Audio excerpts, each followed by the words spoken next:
হরে কৃষ্ণা। সকল ভক্তজনের ধর্ম প্রণাম, সকলকে অনেক ধন্যবাদ একসঙ্গে হরিনাম করার জন্য। প্রথমে সকলকে জন্মাষ্টমীর অনেক অনেক শুভেচ্ছা।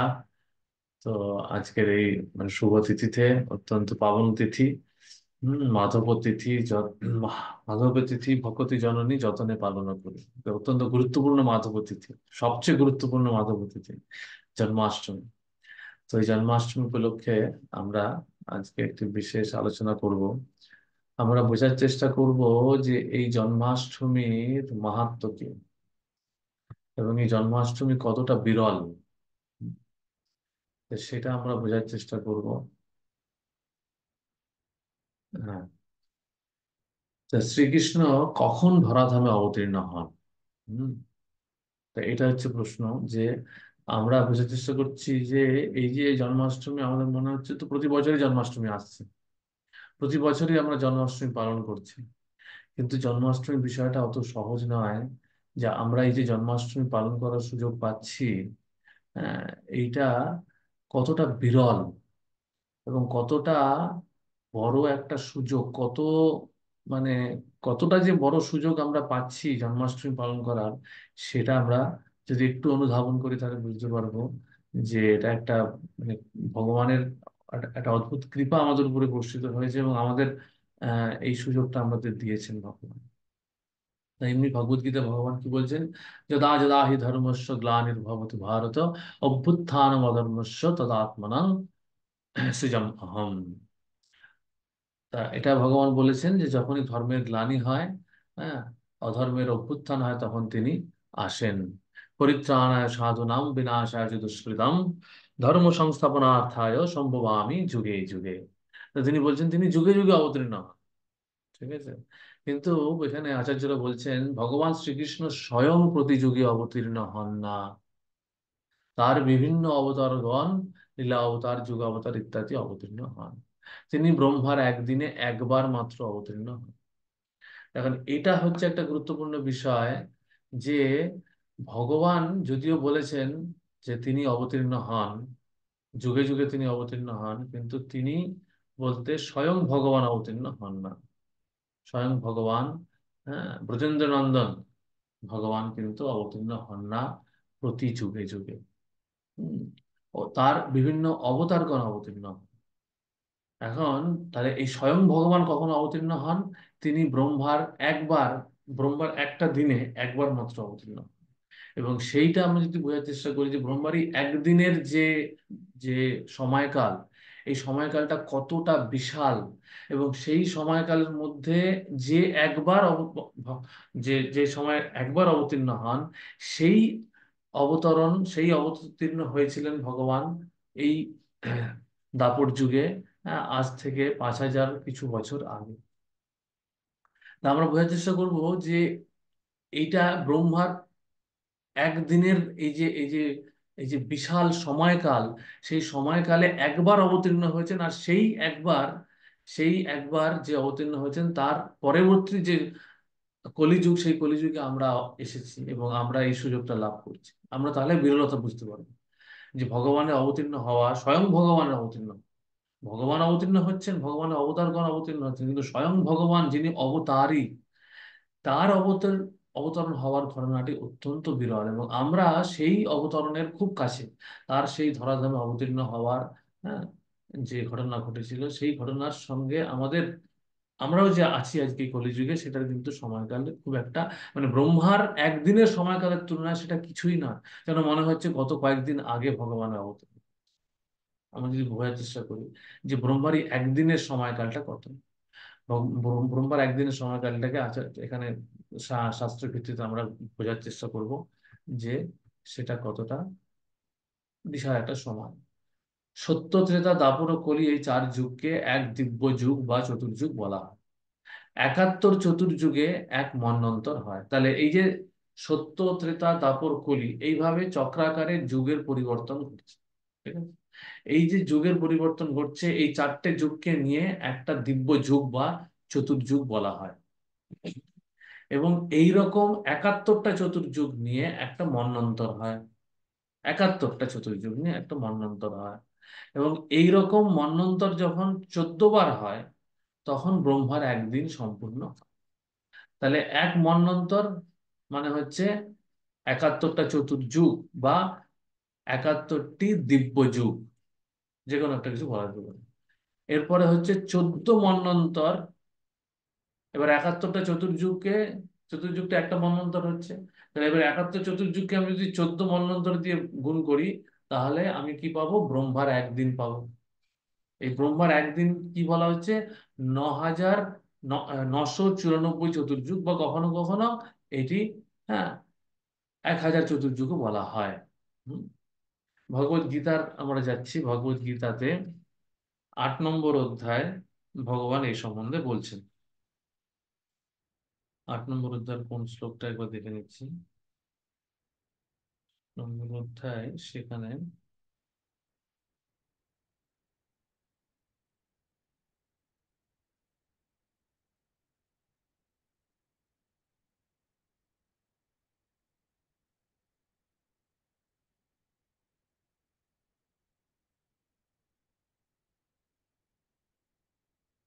হ্যাঁ, 8 নম্বর অধ্যায়ের 17 নম্বর শ্লোকে আমরা এটা পাচ্ছি, সেটা আমরা একটু দেখার চেষ্টা করব। সেখানেও এই সহস্র, এখানে ভগবান বলছেন, সহস্র যুগ পর্যন্তম মহৈয়দ ব্রহ্মণ বিদু রাত্রিম যুগ সহস্রান্তম তেহ তে অহরাত্র বিদো জানা। তো এই 8 নম্বর অধ্যায়ের 17 নম্বর শ্লোকে, 17 নম্বর শ্লোকটা আমরা দেখার চেষ্টা করি।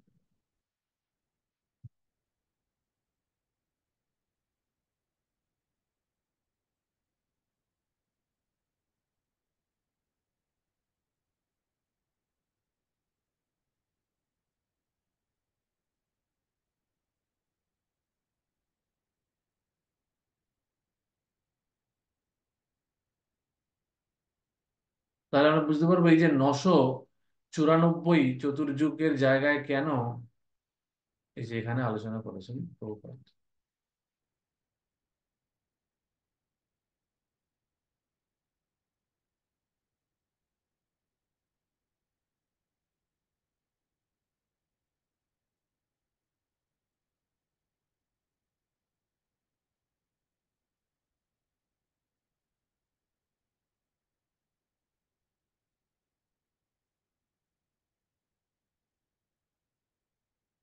সহস্র যুগ পর্যন্তম অহোয়ত ব্রহ্মণ বিদু রাত্রিম যুগ সহস্রান্তম তে অহরাত্র বিদো জনাঃ।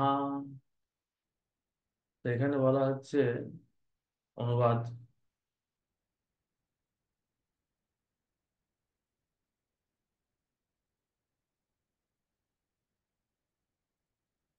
গীতার গানে প্রভুপাদ বলেছেন, মানুষের সহস্র যে চতুর্যুগ যায়, ব্রহ্মার সে একদিন করিয়া গণন গণয়, সেই রূপ এক রাত্রির ব্রহ্মার গণন, রাত্রি দিন ব্রহ্মার যে করহে মনন। তা অনুবাদে বলছেন, মনুষ্য মানের সহস্র চতুর্যুগে ব্রহ্মার একদিন হয়, এবং সহস্র চতুর্যুগে তার তার এক রাত্রি হয়। এইভাবেই যারা জানেন, তারা দিবারাত্রির তত্ত্ববেত্তা। তাই এখানে বলা হচ্ছে তাৎপর্যে, জড় ব্রহ্মাণ্ডের স্থায়িত্বকাল সীমিত, এর প্রকাশ হয় কল্পের সৃষ্টি চক্রে। ব্রহ্মার এক দিনকে কল্প বলা হয়। এক কল্পে সত্য, ত্রেতা, দাপর ও কলি, এই 4টি যুগ 1,000 বার আবর্তিত হয়। এই যে 1,000 বার আবর্তিত হওয়ার কথাটা এখানে ভগবান বলেছেন, কিন্তু আমরা যদি একটু, মানে এটা অ্যাপ্রক্সিমেটলি 1,000, কিন্তু প্রকৃতপক্ষে 9,994। সত্যযুগের লক্ষণ হচ্ছে আসলে কেন এই এই 9,994 আর 1,000টা হচ্ছে, এরও একটা কারণ আছে। এর কারণ হচ্ছে এই যে যুগ সন্ধিক্ষণের একটা ব্যাপার আছে, যুগের মাঝখানে, হ্যাঁ, একটা গ্যাপ থাকে। হ্যাঁ, বা একটা, এই যে সত্য, ত্রেতা, দাপর, এর মধ্যে যুগ সন্ধিক্ষণ হয়, আবার যখন একটা চতুর্যুগ শেষ হয়, তখনও একটা গ্যাপ থাকে। এই গ্যাপগুলো নিয়ে ওই 1,000 চতুর্যুগ হয়ে যায়, মানে হাজার, 1,000 মানে 1,000, মানে এই টাইম স্প্যানটা 9,994 জায়গায় 1,000-এ পরিণত হয়। সেই জন্য অ্যাপ্রক্সিমেশনও ঠিক, মানে বলা যাবে না এটা স্পেসিফিক, এটা ভগবান যখন বলছেন, ভগবানের কথা তো আর অ্যাপ্রক্সিমেটলি কিছু নয়, কিন্তু আমাদের ওইভাবে গণন করলে একটা গ্যাপ তৈরি হচ্ছে, সেই গ্যাপের কারণটা হচ্ছে এটা। তো এইটা হচ্ছে একা চতুর্যুগ, আমি আর এর মধ্যে ঢুকছি না। আমরা ফিরে আসছি আমাদের এখানে। হুম। তাহলে এটা বোঝা গেল, এই যে সহস্র যুগ, সহস্র চতুর্যুগ নিয়ে, হ্যাঁ, ব্রহ্মার কি হচ্ছে, ব্রহ্মার একটা কল্প তৈরি হচ্ছে। হুম। একটা দিন তৈরি হচ্ছে, ব্রহ্মার একটা দিনকে কল্প বলা হচ্ছে, বা 1000 চতুর্যুগ বলা হচ্ছে। এবার বোঝার চেষ্টা করি, এইটা তো চতুর্যুগের হিসেবে বুঝলাম। এবার আমরা বোঝার চেষ্টা করবো আমাদের মানে মনুষ্য লোকের যে ক্যালকুলেশন, সেই অনুযায়ী কত বছর। এবার কলিযুগের সময়সীমাকে বলা হচ্ছে 4,32,000 বছর। কলিযুগের থেকে দ্বিগুণ সময় হচ্ছে দাপর যুগের সময়, 8,84,000 বছর। তার দ্বিগুণ হচ্ছে ত্রেতা যুগের সময়, 12,96,000 বছর। ত্রেতা যুগের দ্বিগুণ হচ্ছে সত্য যুগের সময়, সেটি হচ্ছে 17,28,000 বছর।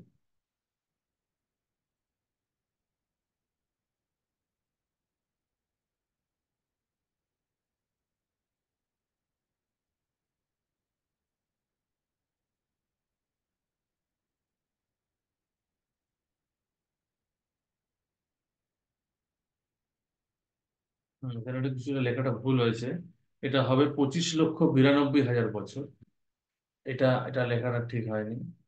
এটা 25 লক্ষ, আমরা এইখানে বোধহয় এটা আছে লেখাটা। হ্যাঁ, 12,96,000। না, 17,28,000 বছরই বলা হচ্ছে। এটা পুরোপুরি দ্বিগুণ নয় আসলে। হ্যাঁ, পুরোপুরি দ্বিগুণ নয়। সত্য যুগের হচ্ছে 17,28,000 বছর। ত্রেতা যুগের হচ্ছে 12,96,000 বছর। এবং এখানে যদি আমরা দেখি, এটি হচ্ছে দাপর যুগের 8,84,000 বছর। আর কলিযুগ হচ্ছে 4,32,000 বছর। তো এই সবগুলোকে যদি আমরা যোগ করি, তাহলে আমরা পাচ্ছি কত, 32,20,000 বছর। এটা হচ্ছে চতুর্যুগের একবার সময়কাল। এই চতুর্যুগের একবার সময়কালটাকে বলা হচ্ছে একটা মন্বন্তর। সরি, একটা মন্বন্তর না, চতুর্যুগের এই একটা সময়কাল হলো। এবার এইরকম চতুর্যুগ যখন 71 বার কমপ্লিট হবে, তখন একটা মন্বন্তর হচ্ছে। এবং এই একটা মন্বন্তরের মতন এরকম 71টা মন্বন্তর, এবং এরকম 14টা মন্বন্তর যখন শেষ হবে, তখন ব্রহ্মার একদিন শেষ হচ্ছে। তাহলে সেটা যদি আমরা দেখি, তাহলে এখানে আমরা পাচ্ছি কত, এখানে, হ্যাঁ, 429 কোটি, 429,40,80,000 বছর। 429,40,00,000, এটাকে 429টাকে কখনো কখনো ওই আবার একটুখানি বেড়ে যাচ্ছে। তার কারণ হচ্ছে ওই 994টা হাজারে পরিণত হওয়ার মতনই এখানে 432 কোটি বছর বলা। ঠিক আছে, এই 432 কোটি বছর নিয়ে ব্রহ্মার একদিন। তাহলে এই একদিনে, এই যে এত বছর, 432 কোটি বছরে, বছরে ভগবান একবার আসছে। এবং সেই একবার হচ্ছে মনুষ্য লোকের হিসেবে একবার আসছেন, এবং মাত্র 125 বছর তিনি লীলা করছেন। তাহলে আমরা যদি এই 125 বছর বাই 125 বছরকে 4,32 কোটি বছরের তুলনায় যদি দেখি, তাহলে সেটা কত, কত, কত সামান্য একটা সংখ্যায় পরিণত হবে। হ্যাঁ, মানে 0.00000000 দিয়ে একটা শেষ হবে। মানে একটা একটা ক্ষণিকের সময় মনে হচ্ছে, মনে হয়। হ্যাঁ, মানে মানে এই 432 কোটি বছরটাকে মনে হবে যেন একটা অসীম সময়কাল মনে হয়, যেটা শুধুমাত্র ব্রহ্মার একটা দিন।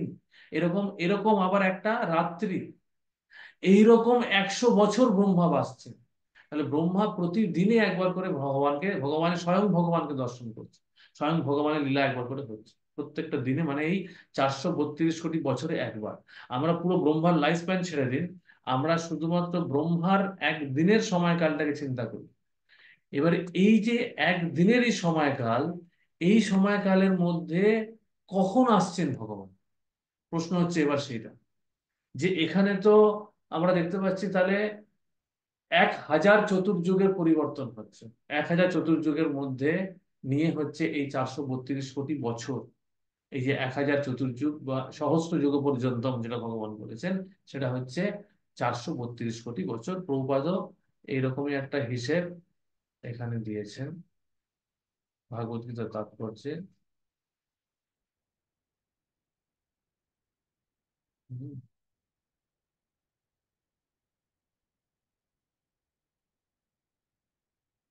এটা ব্রহ্মার সম্পূর্ণ সময়কাল দিয়েছেন।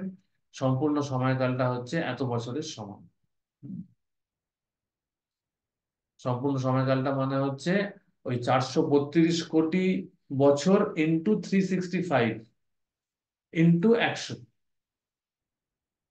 ঠিক আছে, তাহলে আমরা যে সময়কালটা পাবো সেটা হচ্ছে এইটা। এটা আমি আর উচ্চারণ করতে পারছি না, আপনারা যারা চাইছেন করে নিতে পারেন। ঠিক আছে, এটা হচ্ছে প্রবাদ দিয়েছেন, এভাবে লিখেছেন। তো সেই জন্য এখানে বলছে এই গণ অনুসারে ব্রহ্মার আয়ু কল্পনাপ্রসূত অক্ষয় বলে মনে হতে পারে, কিন্তু নিত্যকালের পরিপ্রেক্ষিতে এর স্থায়িত্ব বিদ্যুৎ চমকের মতন ক্ষণস্থায়ী। এবার চিন্তা করুন, ব্রহ্মার এই আয়ুকালটাকে বলা হচ্ছে বিদ্যুৎ চমকের মতন, একটা ফ্ল্যাশ অফ এ লাইট মতন ক্ষণস্থায়ী বলা হচ্ছে। আর আমরা যদি এখন একদিনের কথা ভাবছি, এই একদিনে ভগবানের যে অবতরণের ঘটনা, এবং তখন এবং ভগবানের এই আশা এবং এই এই জড়জগতে আবির্ভাব হওয়া, এবং সেই 125 বছর তার লীলাবিলাসটাকেও আমাদের মনে হতে পারে এক মুহূর্তের মতো। এবার আমরা বোঝার চেষ্টা করবো যে এইটা এই এই চতুর্যুগ 1000 চতুর্যুগের মধ্যে কোন সময় ভগবান আসেন, এবং আমরা সেই সময় এসছি। আমরা সেই সময়ের কলিযুগে এসছি। সেই চতুর্যুগ ভুলে যান, আমরা সেই যুগের সেই সেই চতুর্যুগে সেই সেই বিশেষ চতুর্যুগের মধ্যে আমরা অবস্থান করছি, কলিযুগে। তাহলে এবার সেটা আমরা দেখার চেষ্টা করবো। এই সময়ের মধ্যে স্বয়ং ভগবান, স্বয়ং শ্রীকৃষ্ণ একবার আসেন, কিন্তু ব্রহ্মার একদিনে 1000 দিব্য যুগ বা 4000 যুগে। দিব্য যুগ মানে, হ্যাঁ, 4000 যুগ মানে 4 দিয়ে গুণ করে নিচ্ছে, হ্যাঁ, 4000 যুগে প্রায় 4000 যুগ অবতার অবতীর্ণ হন, তাই না? এখন ব্রহ্মারই একদিনে 14 মন্বন্তর, প্রতি মন্বন্তরে 71 চতুর্যুগ। তবে শ্রীকৃষ্ণ কোন মন্বন্তরে, কোন চতুর্যুগের, কোন যুগে অবতীর্ণ হন? তো সেই সম্বন্ধে চৈতন্য চরিতামৃতে কৃষ্ণদাস কবিরাজ গোস্বামী বলছেন, তিনি বৈবস্বত নামক সপ্তম মন্বন্তরের অষ্টাবিংশতি, অষ্টাবিংশতি মানে হচ্ছে 28 নম্বর চতুর্যুগের মধ্যে দাপর যুগের শেষে অবতীর্ণ হন। এটি আমরা এবার চৈতন্য চরিতামৃতের ভিত্তিতে দেখব। পূর্ণ ভগবান কৃষ্ণ ব্রজেন্দ্র কুমার, গোলকে ব্রজের সহ নিত্য বিহার, ব্রহ্মার একদিনে তিহ একবার, অবতীর্ণ হয়া করেন প্রকট বিহার। সত্য ত্রেতা দাপর কলি চারি যুগ জানি, এই চারি যুগে দিব্য এক যুগ মানি। 71 চতুর্যুগে এক মন্বন্তর, 14 মন্বন্তর ব্রহ্মার দিবস ভিতর।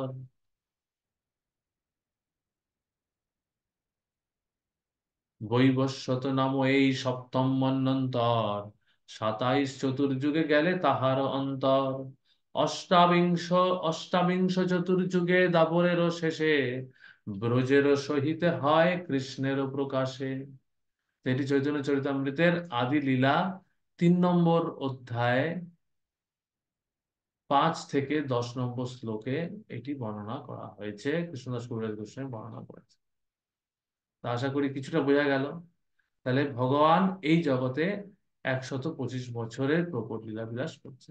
তাহলে এইখানে আমাদের তাহলে আমরা বুঝতে পারছি যে আমরা সেই অষ্টবিংশতি চতুর্যুগে, সেই 28 নম্বর চতুর্যুগের কলিযুগ যেটি, সেই কলিযুগে আমরা অবস্থান করছি। হুম? তাহলে সেই 71টা চতুর্যুগের মধ্যে কত নম্বর চতুর্যুগ? 71টা চতুর্যুগের মধ্যে সপ্তম মন্বন্তর। ঠিক আছে, 71টা চতুর্যুগ মানে হচ্ছে আমরা যেটা আগে দেখলাম, হুম, তার মধ্যে যে সপ্তম মন্বন্তর, সেই সপ্তম মন্বন্তরে, হ্যাঁ, ভগবান আসছেন, অর্থাৎ সপ্তম সপ্তম চতুর্যুগে ভগবান আসছেন। হুম, মন্বন্তর বলতে আমরা কি দেখলাম? মানে এই সময়কালের হিসেবটাই আমাদের কাছে অচিন্তনীয় মনে হয়। আমরা ভগবানের এই অবতরণের সময়কালটাই বুঝে উঠতে পারছি না, অথচ ভগবানকে বোঝা, অনেকে ভগবানকে অনুকরণ করার চেষ্টা করছে। হুম। এই যে একটি মন্বন্তর নিয়ে 71 চতুর্যুগ, এবং 14টা মন্বন্তর, এই 14টা মন্বন্তরের মধ্যে আমরা দেখলাম যে সপ্তম হুম। সপ্তম মন্বন্তরে ভগবান আসছে, তাই তো? আমিও আমিও গুলিয়ে ফেলছি। তো এখানে ডিটেল আছে। 14 মন্বন্তরের মধ্যে সপ্তম, সপ্তম মন্বন্তর, অর্থাৎ মাঝামাঝি সময় আমরা, ব্রহ্মার প্রায় 12 ঘন্টা হয়েছে আর কি। হ্যাঁ, এরকম একটা সময় ভগবান আসছে। ব্রহ্মার আমরা একদিনকে 14 মন্বন্তর নিয়ে যদি একটা দিন হয় 14 মন্বন্তরে, তাহলে আমরা বলতে পারি যে 14 মন্বন্তরে হাফ হচ্ছে 7টা মন্বন্তর। তাহলে সপ্তম মন্বন্তর মানে 12টা বেজেছে যখন, তখন ভগবানের আবির্ভাব হচ্ছে। এবং তার মধ্যে এবারে এক একটা মন্বন্তরে, হ্যাঁ, এক একটা মন্বন্তরে কতগুলো চতুর্যুগ ঘুরছে? 1000 চতুর্যুগ ঘুরছে। সেই 1000 চতুর্যুগের মধ্যে কোন চতুর্যুগে আমরা আছি? 28 নম্বর চতুর্যুগ, 28 নম্বর চতুর্যুগে। ঠিক আছে? সেই 28 নম্বর চতুর্যুগের দাপরের শেষে, হ্যাঁ, ব্রজের সহিত হয় কৃষ্ণের প্রকাশ, অর্থাৎ পুরো ব্রজমণ্ডলকে নিয়ে ভগবান প্রকাশিত হন এই ভৌম বৃন্দাবন, যেটি, হ্যাঁ, বর্তমানের দিল্লি থেকে মাত্র দক্ষিণে, হ্যাঁ, 90 মাইল দূরে অবস্থান করছে সেই ভৌম বৃন্দাবন। তা সেইখানে ভগবান, এবং সেই আহ, দাপর যুগের পরবর্তী যে কলিযুগ, সেই কলিযুগে কিন্তু চৈতন্য মহাপ্রভু স্বয়ং আসে। চৈতন্য মহাপ্রভুর আগমনটাই কৃষ্ণের সঙ্গে সম্পর্কিত, স্বয়ং ভগবান কৃষ্ণের সঙ্গে সম্পর্কিত। তাহলে আমরা যদি একটু ঠান্ডা মাথায় বোঝার চেষ্টা করি যে আমরা যে কতটা সৌভাগ্যবান, হ্যাঁ, যে আমরা এই 432 কোটি বছরের মধ্যে এমন একটা বছরে জন্মগ্রহণ করেছি, যেই বছর থেকে স্বয়ং ভগবানের আবির্ভাব দাপর যুগে, এবং তারপর স্বয়ং ভগবানের ভক্তরূপে আবির্ভাব, চৈতন্য মহাপ্রভু রূপে আবির্ভাব মাত্র 52 বছর। আর তার সঙ্গে আমরা আবার বাংলায় অবস্থান করছি।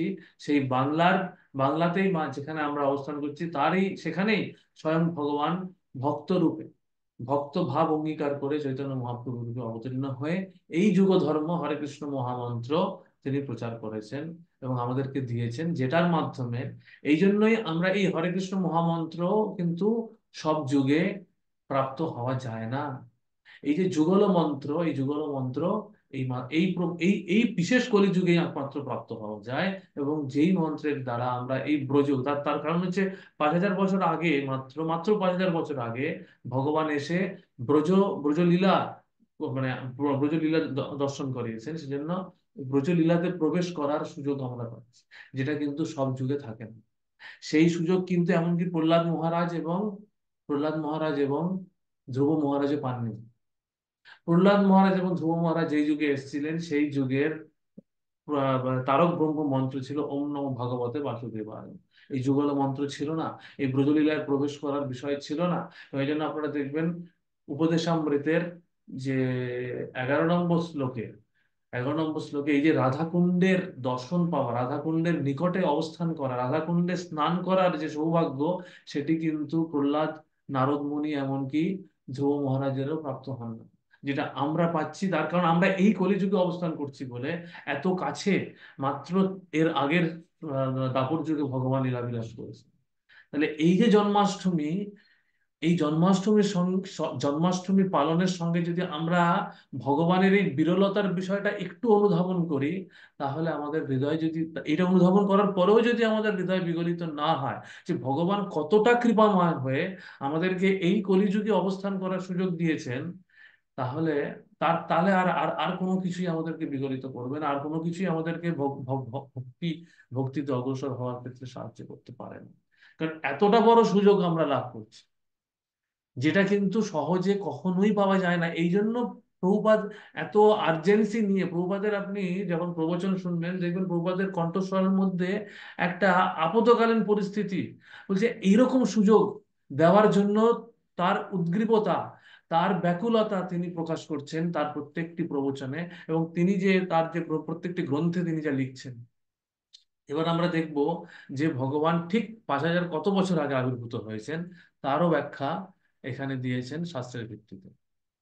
এই যে এই যে আমরা বলি 125 বছর প্রকট লীলা করেছেন, সেটি কিন্তু এটা মুখের কথা নয়, এটি শাস্ত্র ভিত্তি আছে। পঞ্চ পঞ্চবিংশতি বর্ষঞ্চ শতবর্ষাধিকং মনে তিষ্ঠন জগাম গোলোকম পৃথিবীংশ পুরাতন। পুরাণ পুরুষ ভগবান শ্রীকৃষ্ণ 125 বছরই ধরাধামে অবস্থান করে গোলকে গমন করেছেন।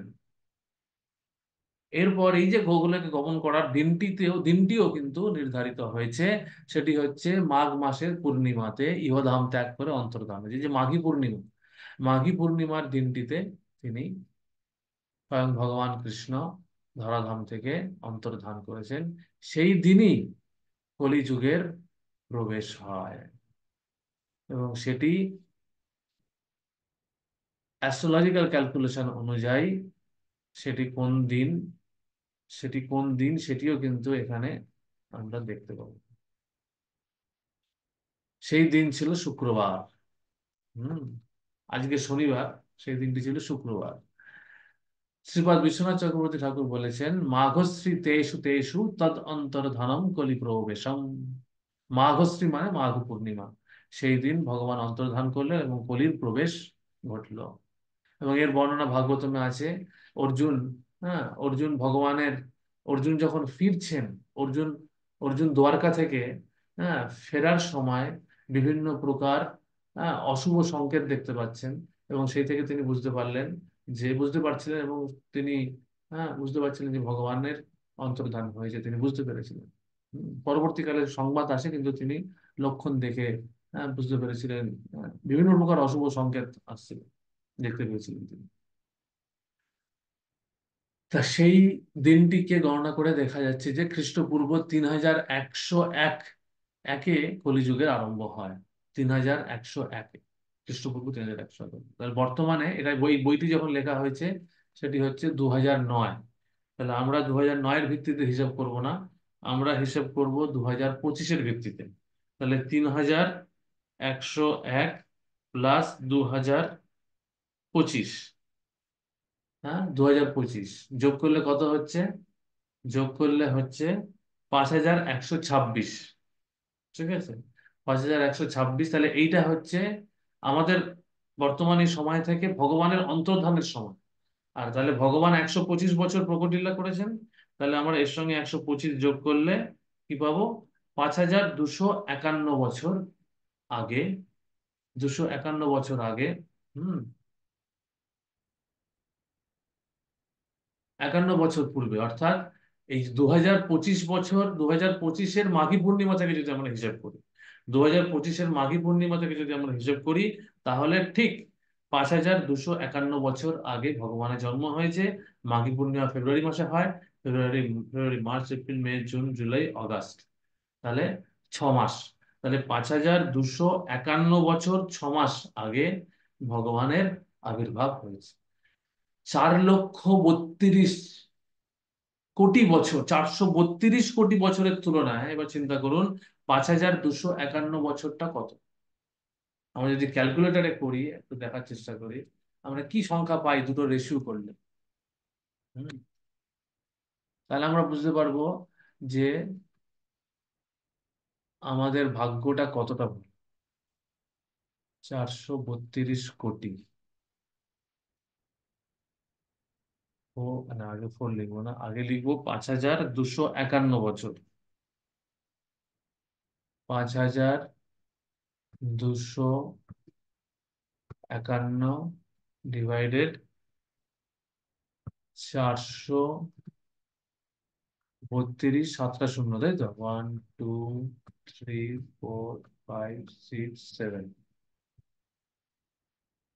দেখুন, 1.21, তারপরে e⁻⁻7 -6। অর্থাৎ আমরা যদি এটাকে সংখ্যায় পরিণত করি, তাহলে হবে হচ্ছে 0.000012। সংখ্যাটা যদি আমরা এমনি একটা কোথাও লিখি তাহলে মোটামুটি এরকম দেখতে লাগবে সংখ্যাটাকে।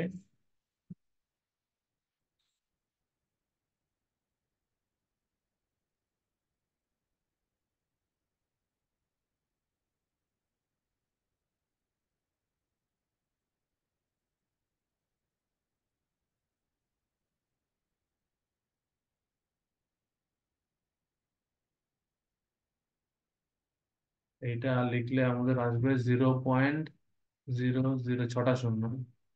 এখানে চারটে, পাঁচটা, এক এক আছে, এখানে দুই, এরকম একটা সংখ্যা। তাহলে এই সংখ্যাটা থেকে আমরা বুঝতে পারছি যে আমরা কতটা কাছে আছি ভগবানের লীলা থেকে। হ্যাঁ, মানে মানে এই সংখ্যাটা যে ব্রহ্মার সময়কালের তুলনায় কিছুই না, কিছুই না, শূন্যের প্রায় কাছে। তাহলে এইরকম একটা সময় আমরা এসেছি। এবং আর যদি 500 বছর দিয়ে করি, 500 বছর সামথিং করি, তাহলে তো আরোই, মানে মহাপ্রভুর আবির্ভাবের তুলনায় তো আরোই সংখ্যাটা কম। তাহলে এতটা বিরলতা ভগবানের আবির্ভাব। হুম। তাহলে এই বিরল সুযোগটা যদি আমরা না নেই, এবং তার সঙ্গে আরো কি, মাত্র 60 বছর আগে ছিল প্রভুপাদ অবতীর্ণ হয়েছেন। ভগবান অবতীর্ণ হয়ে আমাদের নির্দেশ দিয়েছেন ভগবত গীতা, আমরা শুনতে রাজি হয়নি। চৈতন্য মহাপ্রভু এসে হরিনাম দিয়েছেন, তাতে শুনতে রাজি হয়নি, সেটাও ভুলে গিয়েছি। তারপরে ছিল প্রভুপাদ এসে সারা পৃথিবীতে যখন প্রকাশ করলেন এই মহাপ্রভুর বাণী, হ্যাঁ, ভগবানের কৃষ্ণ ভাবনামৃতের আন্দোলন, তখন আমরা গ্রহণ করার সুযোগ পেয়েছি। কিন্তু তারপরে আমরা ঘুমিয়ে আছি, তারপরে আমাদের ভক্তি করার ইচ্ছে নেই, কোনো রকমে করার চেষ্টা করছি। তাহলে আমাদের থেকে দুর্ভাগ্য আর কি আছে? এর থেকে বড় দুর্দৈবম, এই জন্য বলা হচ্ছে নাম নামকারী বহুদা নিজ সর্বশক্তি সত্তার পিতা নিয়মিত স্মরণে ন কালো। তাহলে কোন রকম কোন কালের কোন সময়সীমা নেই, তারপরেও দুর্দৈবম ঈদৃশম ইহজনে ন অনুরাগ। তাহলে এর থেকে আর কি হতে পারে, এর থেকে বড় দুর্দৈবম আর কি হতে পারে, যে এইরকম একটা সুযোগ আমরা পাচ্ছি। ভগবানের ভৌম বৃন্দাবন লীলার এত নিকটে আমরা অবস্থান করছি, তার সঙ্গে এই জন্য জন্মাষ্টমী যে আমরা পালন করার সুযোগ পাচ্ছি। এই জন্মাষ্টমী হয়তো সব কলিযুগে হয়ও না। সব কলিযুগ কি, সব সত্য ত্রেতা দ্বাপর যুগও হয় না জন্মাষ্টমী, স্বয়ং ভগবানের জন্মাষ্টমী। কারণ সেই সময় 432 কোটি বছরের মধ্যে অন্য যুগে অন্য অবতাররা আসছেন, তাদের হয়তো আবির্ভাব দিয়ে পালন হয়, স্বয়ং ভগবানের পালন হয় না। কিন্তু আমরা আজকে স্বয়ং ভগবানের জন্মাষ্টমী পালন করার সুযোগ পাচ্ছি। এই জন্মাষ্টমী তিথি বিশেষ করে স্বয়ং ভগবানের জন্য প্রযোজ্য, অন্য কোনো অবতারের জন্য প্রযোজ্য নয়। আজকে বামন দেবের অবতার আছে, নরসিংহ ভগবানের অবতার আছে, শত সহস্র অবতার আছে, তাদের জন্য জন্মাষ্টমীর তিথিটা নির্ধারিত নয়। জন্মাষ্টমী কেবলমাত্র স্বয়ং ভগবানের। সুতরাং জন্মাষ্টমী পালন করার এই যে বিরল সুযোগটা আমরা পাচ্ছি, সেই সুযোগটা যদি আমরা না নিতে পারি, তাহলে তার থেকে বড় দুর্ভাগ্য বোধ আর কিছু হতে পারে। তো এই এই এখানে আমি আজকে সমাপ্ত করছি, এবং এটা যতটা আমরা ভালোভাবে বুঝতে পারবো, ততটাই আমাদের সর্বাঙ্গীন মঙ্গল সাধন হবে। তো জন্মাষ্টমী মহা মহোৎসব কি যায়, এবং এই জন্মাষ্টমী সার্থক করার একমাত্র উপায় হচ্ছে হরিনামের মাধ্যমে, ভক্ত সেবার মাধ্যমে, বৈষ্ণব সেবার মাধ্যমে, শ্রবণম কীর্তনের মাধ্যমে। আজকে ভগবানের এই সুন্দর লীলা, কৃষ্ণ কথা, হ্যাঁ, সমস্ত জায়গায় আলোচিত হবে। সেইগুলো আপনারা শ্রবণ করুন, কীর্তন করুন, ভগবানের জন্য সেবা করুন, ভগবানের জন্য সুন্দর সুন্দর ভোগ রন্ধন করুন। হ্যাঁ, যারা যারা রন্ধন শিল্প যারা জানেন, তারা রন্ধন করুন, ভগবানের সেবায় সম্পূর্ণ নিমগ্ন হওয়ার সুযোগ করুন। এটা একটা অপূর্ব, মানে অভূতপূর্ব সুযোগ। আমরা শুধু একটু অনুধাবন করতে হবে। আমরা এটা এটা গাণিতিক ভাবে আমি বোঝানোর চেষ্টা করলাম। যদি আমরা এটা লজিক্যালি বোঝাতে, যুক্তিপূর্ণ ভাবে আমরা যদি চিন্তা করার চেষ্টা করার সুযোগ দিলাম, আমিও নিজেকে আপনাদের বলার মাধ্যমে আমি নিজেকেও মানে মনে করানোর চেষ্টা করলাম। এটা সকলেই কম বেশি আমরা জানতাম যে হ্যাঁ, এটা কিন্তু যদি আমরা মানে একটু মানে গভীরভাবে অনুধাবন করি, তাহলে বুঝতে পারবো। এই জন্য হরিনাম, হ্যাঁ, হরিনাম মাধ্যমে, ভগবানের সেবার মাধ্যমে, বিগ্রহ সেবার মাধ্যমে, হ্যাঁ, বৈষ্ণবদের সেবার মাধ্যমে, যেরকম ভাবে ভগবানের অভিষেকের মাধ্যমে আজকে অনেকে অভিষেক করার সুযোগ পাবেন, তার মাধ্যমে যদি আমরা এটা বোঝার চেষ্টা করি, তাহলে আমরা বুঝতে পারবো যে আমরা কত বড় সুযোগ লাভ করছি। এবং সেই সুযোগটা যদি আমরা হেলায় হারাই, তাহলে তার থেকে বড় দুর্ভাগ্য আর কিছু হতে পারে না।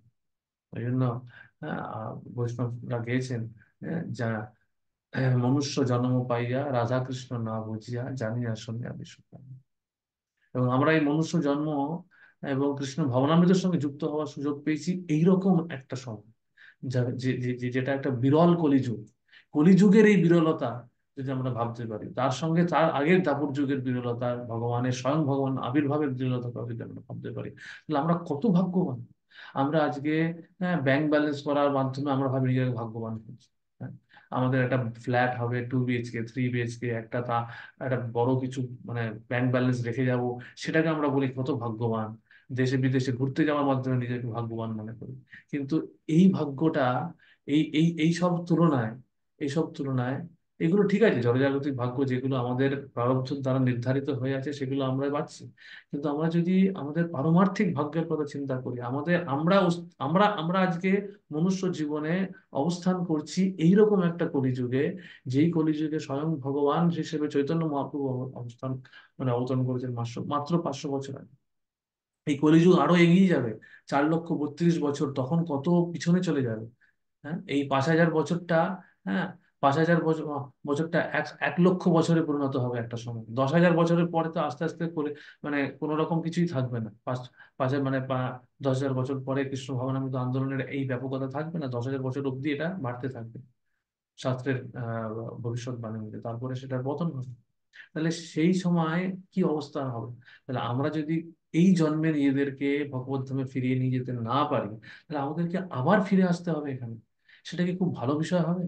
এটা আমাদের চিন্তা করতে হবে, যে এই কলিযুগে যদি আমরা আমাদের জীবনকে সার্থক করার জন্য যা কিছু করার আমরা যদি চেষ্টাটা করি, ভগবান আমাদের চেষ্টাটা দেখবেন, যে আমরা কতটা বৈষ্ণবদের সঙ্গে মিলেমিশে বৈষ্ণবদের কথাকে মর্যাদা দিয়ে শিরোধার্য করে আমরা শিল প্রভুপাদের গ্রন্থ পাঠ করার মাধ্যমে নিজেদেরকে সার্থক করাতে সাহায্য করছে। সহজ সরল এই পন্থাটা আমাদেরকে নিয়ে আমরা কত সরলতার সঙ্গে কোনো রকম কপটতা না রেখে নিষ্কপট ভাবে ভক্তি অনুসরণ করছি, এবং তার দ্বারা আমরা ভগবত ফিরে যাবো। খুব সরল করে দিয়েছেন চৈতন্য মহাপ্রভু, খুব সরল করে দিয়েছেন।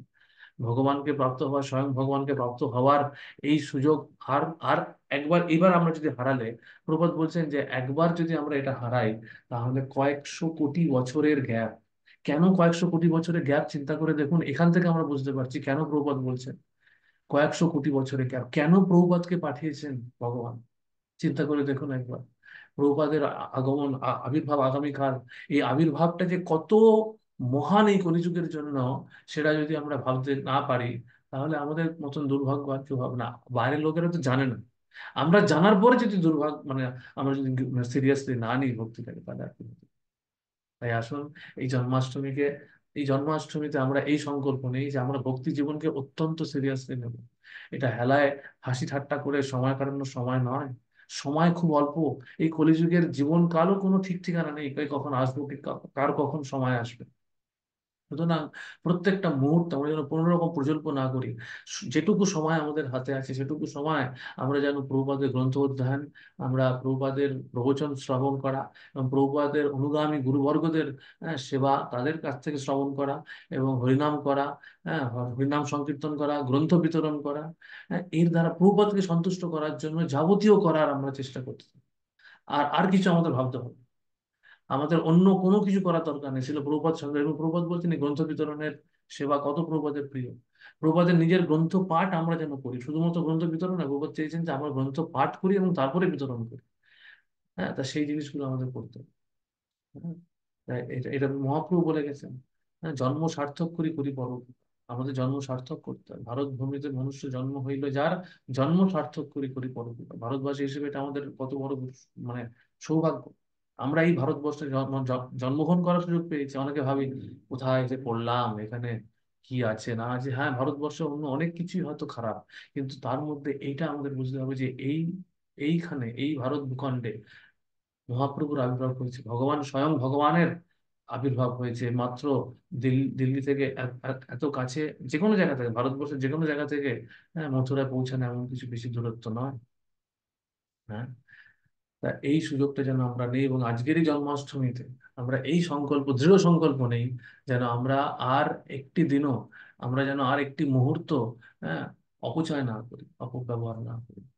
तो जन्माष्टमी महामहोत्सव की जय, श्री प्रभुपाद की जय, हरिनाम संकीर्तन की जय, श्री प्रभुपाद की जय, गौर भक्त वृंदों की जय। हरे कृष्णा कृष्णा कृष्णा हरे हरे, हरे राम राम राम हरे हरे। হরে কৃষ্ণা। কারো কোনো প্রশ্ন আছে?